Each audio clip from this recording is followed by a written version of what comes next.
Bonjour mesdames et messieurs, merci de nous rejoindre sur RTI 1. Vous suivez le 13h, bienvenue. Au sommaire, le président Alassane Ouattara est arrivé hier soir en Égypte où s'ouvre ce vendredi le Forum Africa 2017, un forum qui contribuera au renforcement de la coopération sud-sud et au développement des relations économiques et politiques entre l'Égypte et les autres pays africains.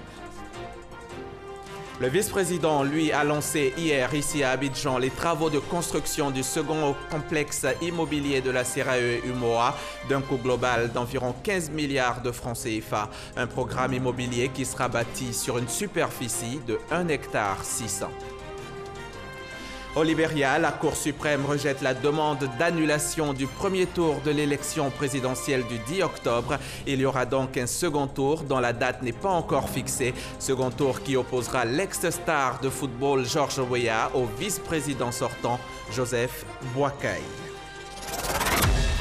Le président de la République, Alassane Ouattara, est arrivé hier soir à Sharm el-Sheikh pour prendre part au Forum Africa 2017. Le chef de l'État, dès son arrivée en terre égyptienne, a salué et remercié son homologue égyptien Fattah al-Sisi pour l'organisation de ce forum qui contribuera au renforcement de la coopération sud-sud et au développement des relations économiques et politiques entre l'Égypte et les autres pays du continent africain.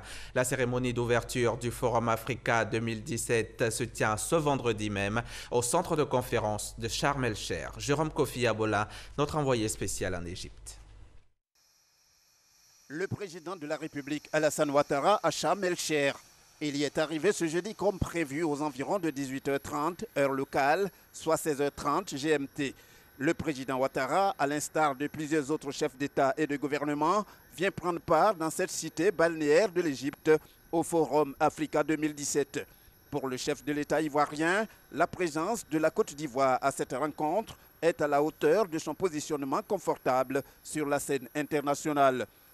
Je voudrais saluer et remercier le président Al-Sisi qui nous a invités à ce forum Africa 2017 qui est important puisque l'Égypte veut essayer de développer davantage les relations entre l'Égypte et les autres pays africains, la coopération sud-sud.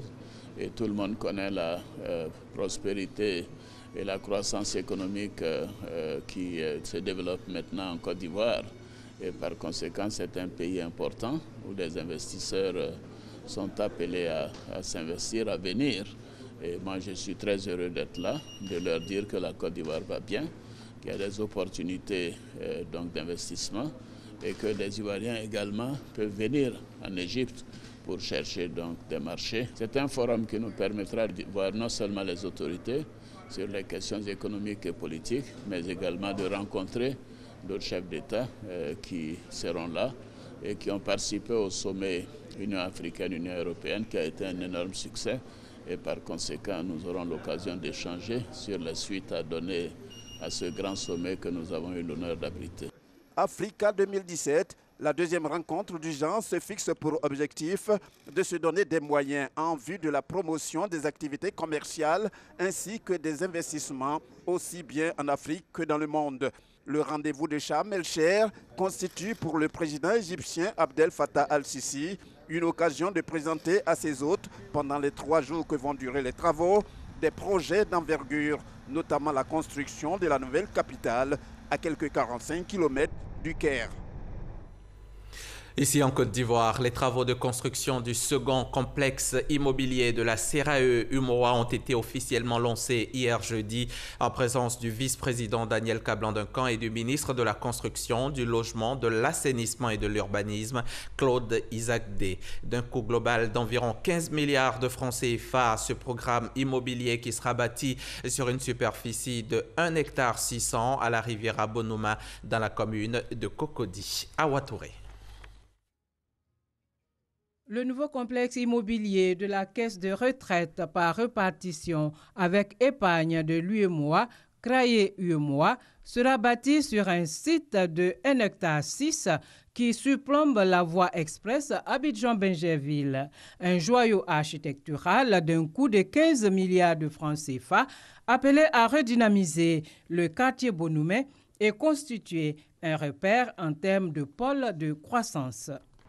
Aujourd'hui, cette décembre 2017 restera un jour mémorable pour nous, la CREA, car la cérémonie qui nous ressemble ce matin marque le début de la construction du second complexe immobilier de notre institution, après celui abritant le siège situé dans la commune du Plateau.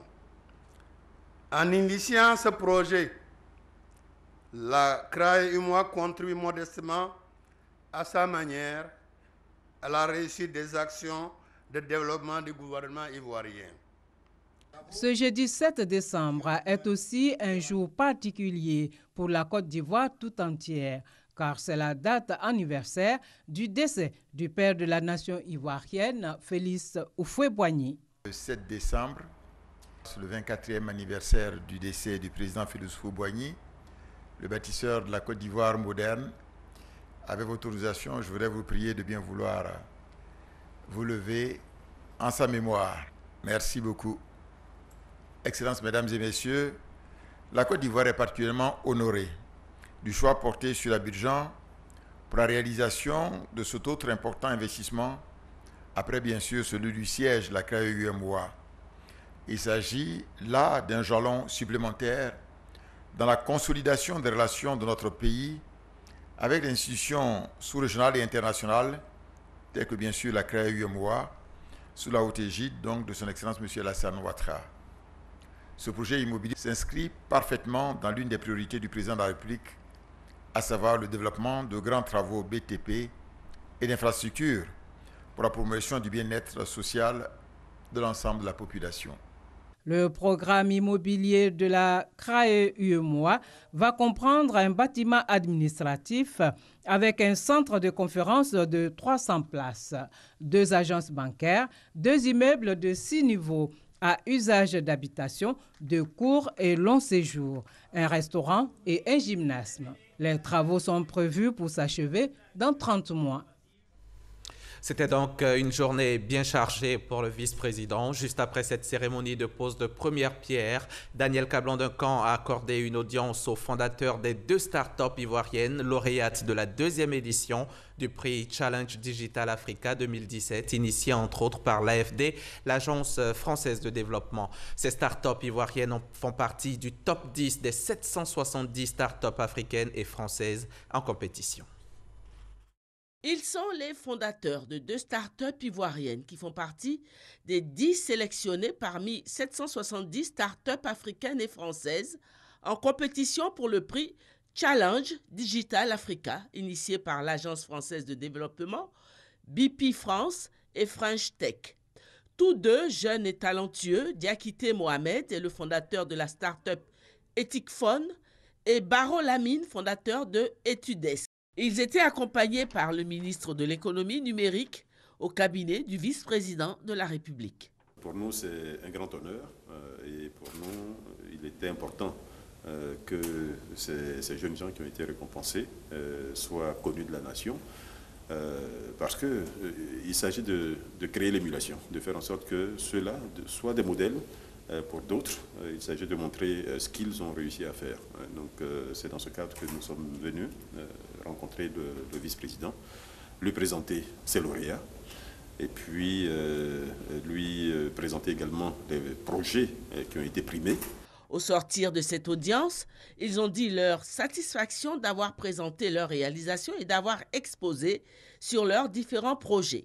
Nous avons été impressionnés par le leadership du vice-président sur ces questions et en relation avec le digital.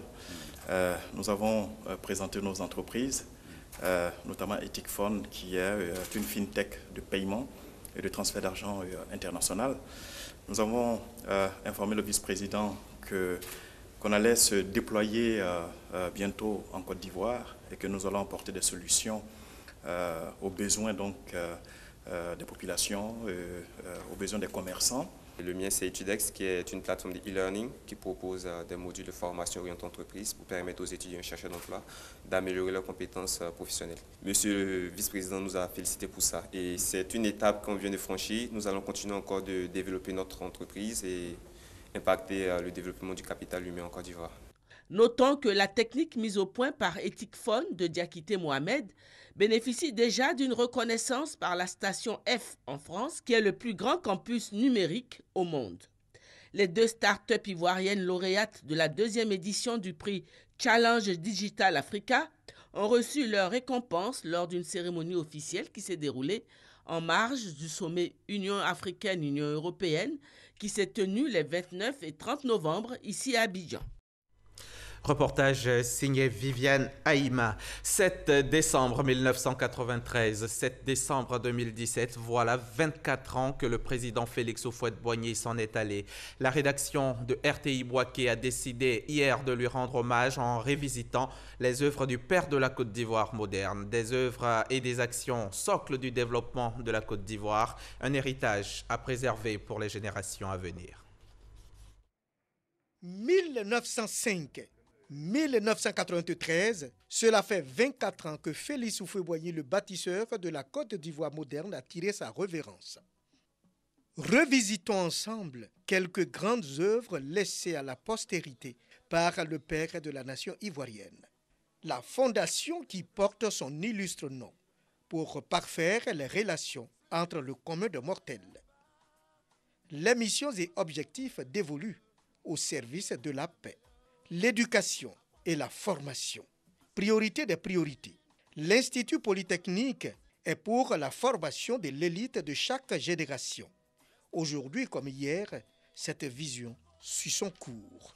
Dans tous les domaines d'activité, le président Houphouët a déposé sa marque et son empreinte indélébile avec une projection sur le futur.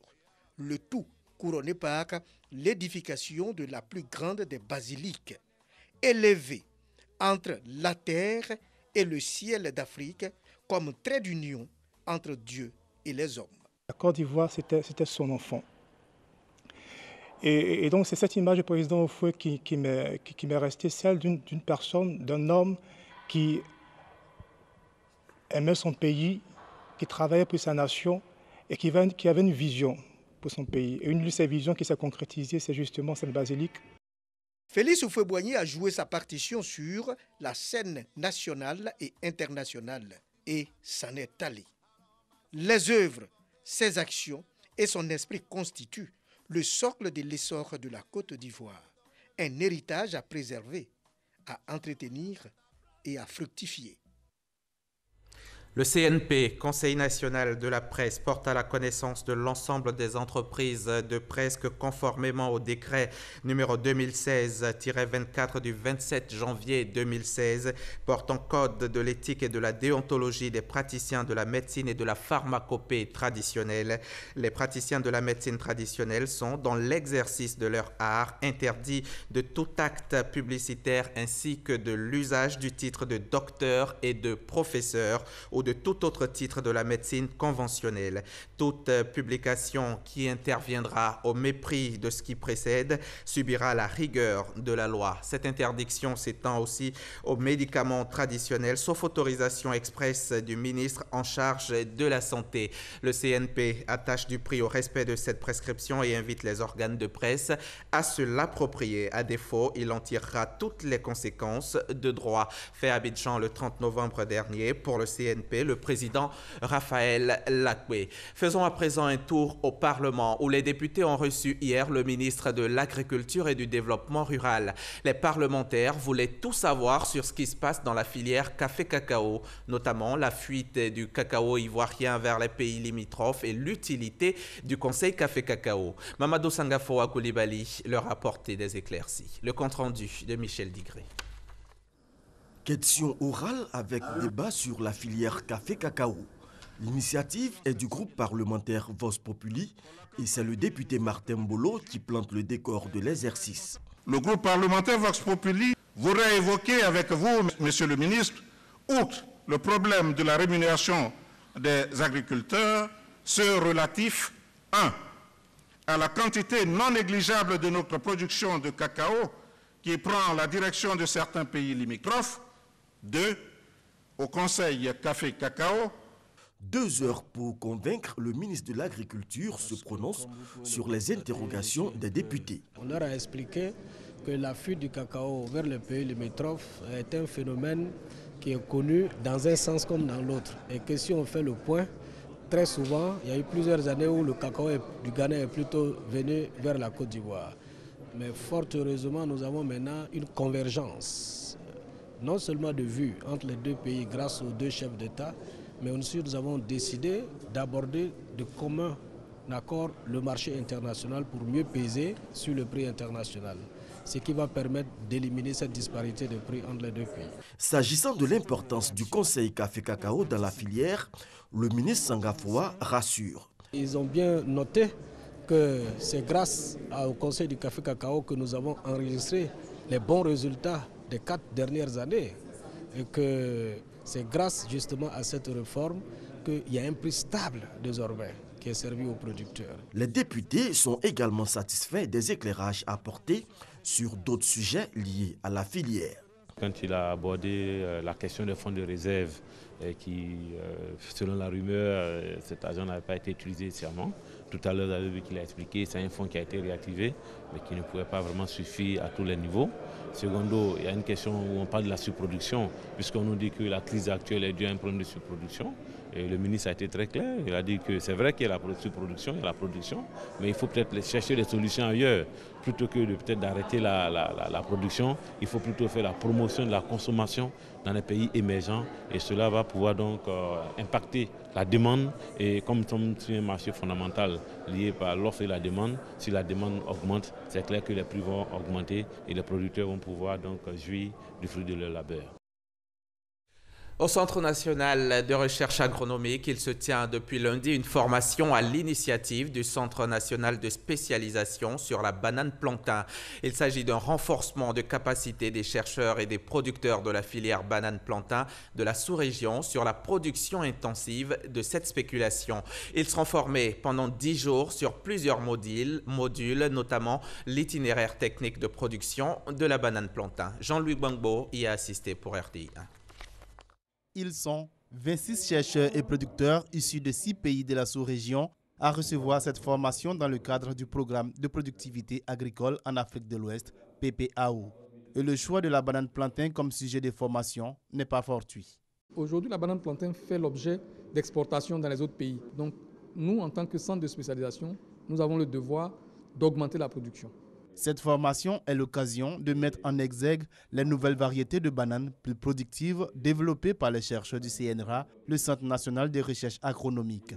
Notre bananier traditionnel, c'est autour de 7 tonnes par hectare et par an. Mais avec les FIA et les PITA, nous arrivons facilement à 20 tonnes par hectare et par an. Et c'est donc ce matériel végétal-là que nous sommes en train de diffuser auprès des paysans. Pour les producteurs de bananes plantain, cette formation est considérée comme un début de solution aux difficultés qu'ils rencontrent sur le terrain.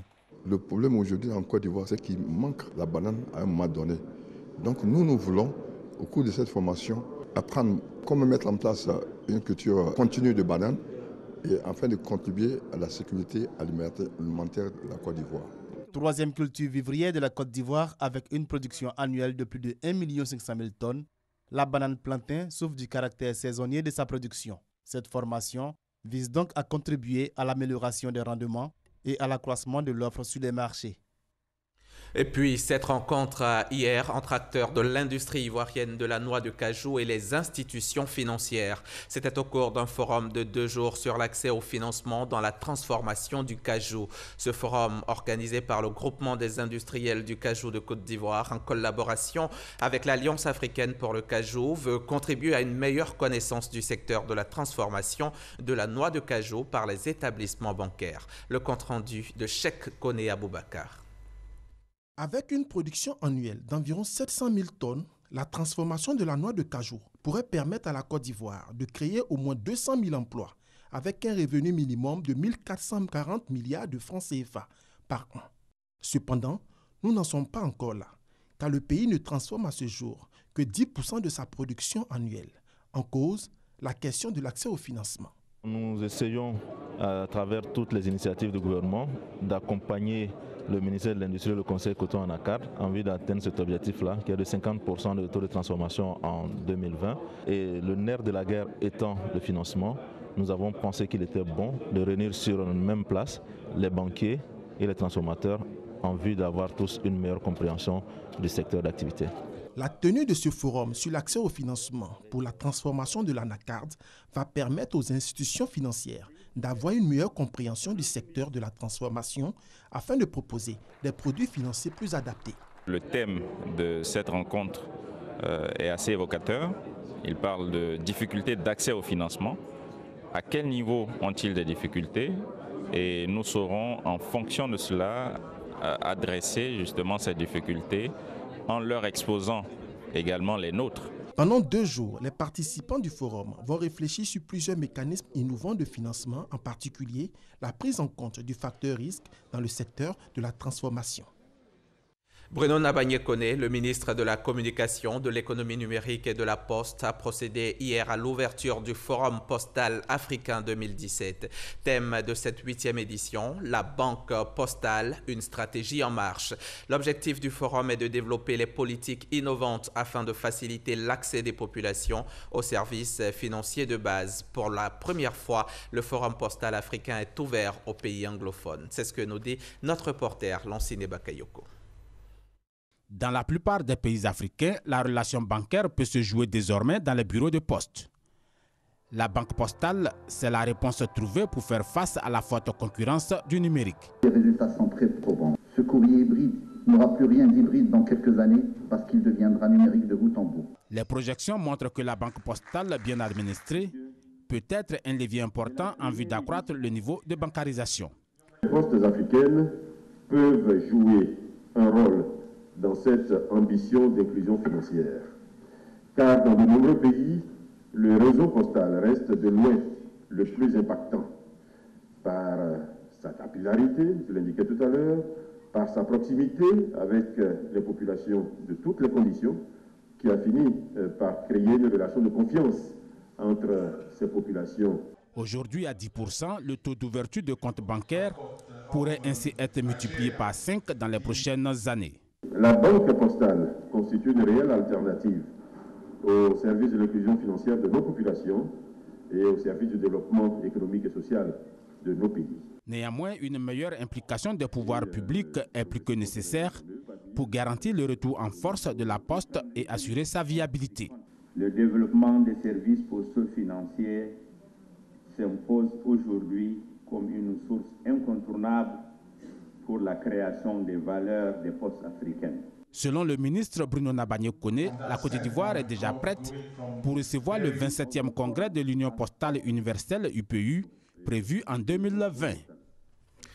Le ministère de l'Intérieur et de la Sécurité, en partenariat avec la coopération allemande, a organisé un atelier de suivi et de planification annuelle du programme Frontières de l'Union africaine. Ce rendez-vous se tient ici à Abidjan et il a pour objectif de contribuer au renforcement de la libre circulation des personnes et des biens et surtout consolider les relations du bon voisinage dans la frontière de l'Afrique de l'Ouest. Ahmed Traoré et Issa Yeo nous expliquent tout ça. L'atelier de suivi et de planification annuelle du programme Frontières de l'Union africaine en Afrique de l'Ouest à Abidjan, en partenariat avec la coopération allemande, cette rencontre a pour objectif de suivre et d'évaluer la mise en œuvre des activités de l'année 2017. Au cours de ce rendez-vous, la planification des activités de 2018 et l'amélioration des conditions de vie des populations vivant aux frontières sont abordées. Aujourd'hui, asseoir une politique de gestion des frontières permet non seulement de prévenir les conflits transfrontaliers entre les populations, permet aussi de matérialiser, de fixer de façon définitive les frontières entre nos États. Une démarche bien appréciée par les participants.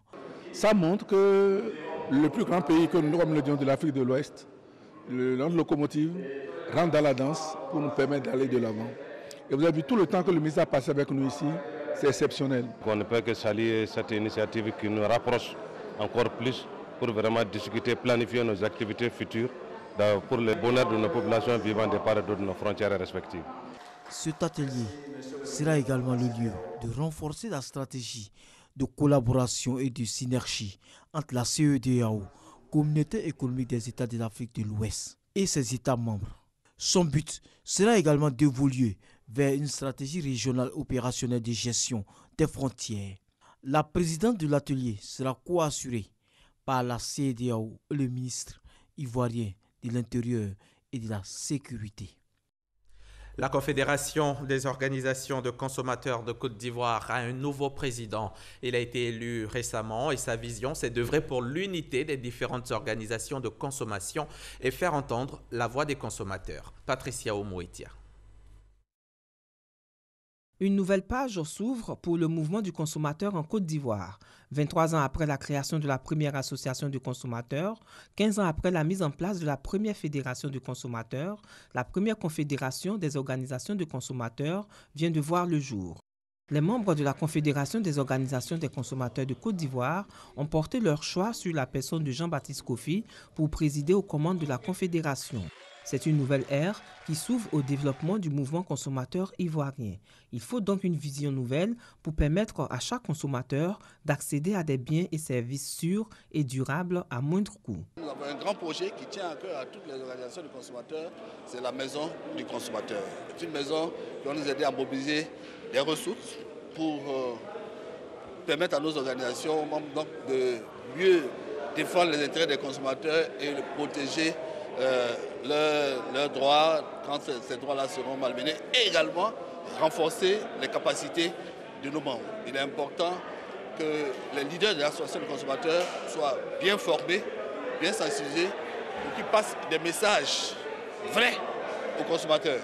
L'une des attentes des consommateurs de Côte d'Ivoire est la maison du consommateur. C'est une bâtisse de type R+2 qui comprend des bureaux et des salles de réunion. Avec un coût global de 300 millions de francs CFA, la maison du consommateur est achevée. Outre le président, le conseil d'administration, la COCSI comprend 4 vice-présidents. Il s'agit de Jean-Baptiste Kofi, Nguessan Kwaku, Soumarou Ben Fali et Serikpa Dago. Au ministère du Pétrole, de l'Énergie et du Développement des énergies renouvelables, on parle la récompense. Les lauréats de la 5e édition du prix d'excellence, ceux classés 2e et 3e, ont reçu leur prix en présence de notre équipe de reportage menée par Cheikh Koné Aboubakar. Cérémonie haute en couleurs, décor affiné, ambiance festive. Nous sommes bien loin des bureaux de la Direction générale du Trésor et de la comptabilité publique, DGTCP, qui a célébré les lauréats classés 2e et 3e des prix d'excellence de l'ensemble des structures sous tutelle du ministère de l'économie et des finances. Assaoré Konan Jacques, directeur général du Trésor et de la comptabilité publique, n'a pas manqué de saluer ses meilleurs agents. Pour renforcer ses acquis, le Trésor public entend mettre en place de nouveaux outils de gestion, comme le système d'évaluation des performances contenu dans le plan stratégique de développement 2016-2020. Au regard de ces performances, le ministre de l'économie et des finances, Adama Koné, a salué tous les efforts déployés par cette administration en vue d'assurer la mise en œuvre de la politique du gouvernement en matière économique, monétaire et financière. Plusieurs personnalités, au nombre desquelles la grande chancelière, le président du Conseil économique, social, environnemental et culturel, Charles Dibé Kofi, ainsi que le ministre de l'économie et des finances, ont reçu des prix spéciaux pour leur contribution au dynamisme de cette administration financière. Vous en êtes certainement rendu compte, il s'agissait plutôt de la récompense des lauréats du ministère de l'économie et des finances en présence de la grande chancelière et du président du Conseil économique, social, environnemental et culturel. L'agenda mondial de la riposte à l'avancée du sida devient aujourd'hui une urgence, ce qui implique l'accroissement des besoins d'appui technique, d'où la tenue d'un symposium au cours de l'ICASA 2017. Une lucarne donc pour une analyse, une évaluation de la valeur et de l'impact de cette assistance technique, dont les résultats peuvent se traduire par exemple en programme conjoint VIH, tuberculose, renforcement de capacité des populations clés comme acteurs de la réponse au VIH. Les réflexions ont eu lieu hier jeudi et notre reporter Franck Quadio y a assisté. L'assistance technique pour faire émerger les solutions de santé publique innovantes et durables. Les organisations et experts du domaine réfléchissent et échangent lors de ce 19e ICASA. Il s'agit donc d'évaluer l'impact sur les différents programmes, surtout ceux conjoints VIH, tuberculose et hépatite. Par exemple, l'idée est de réussir par l'assistance technique les objectifs 90-90-90 de l'ONU-SIDA. Initiative à Conseil international, leader africain de l'assistance technique au centre des échanges et un panel d'experts de l'ONU-SIDA du Fonds mondial, entre autres, explore le futur de l'assistance technique. Il y a besoin de renouveler, de réfléchir sur de nouveaux modèles pour l'assistance technique, d'améliorer, je dirais, sa qualité, surtout sa proximité avec les bénéficiaires. Intégrer dans les pools d'experts des personnes qui viennent des communautés. Il y a des compétences qui se sont créées, que ce soit dans les organisations de la société civile ou dans les ministères. Et l'idée, c'est qu'aujourd'hui, toute l'assistance technique colle mieux aux besoins. Des études de cas ayant produit un partenariat innovant ont été présentées. L'idée est d'impliquer les populations clés autour du programme conjoint pour en faire des acteurs incontournables de la riposte contre le VIH-Sida. Au Libéria, la Cour suprême rejette la demande d'annulation du premier tour de l'élection présidentielle le 10 octobre. Il y aura donc un second tour dont la date n'est pas encore fixée. Il opposera l'ex-star de football George Weah, arrivé en tête du premier tour avec plus de 38% des voix, au vice-président sortant Joseph Boakai, qui a lui obtenu plus de 28%. C'est la fin de ce journal. Merci de l'avoir suivi. Je serai encore chez vous demain si vous le voulez bien.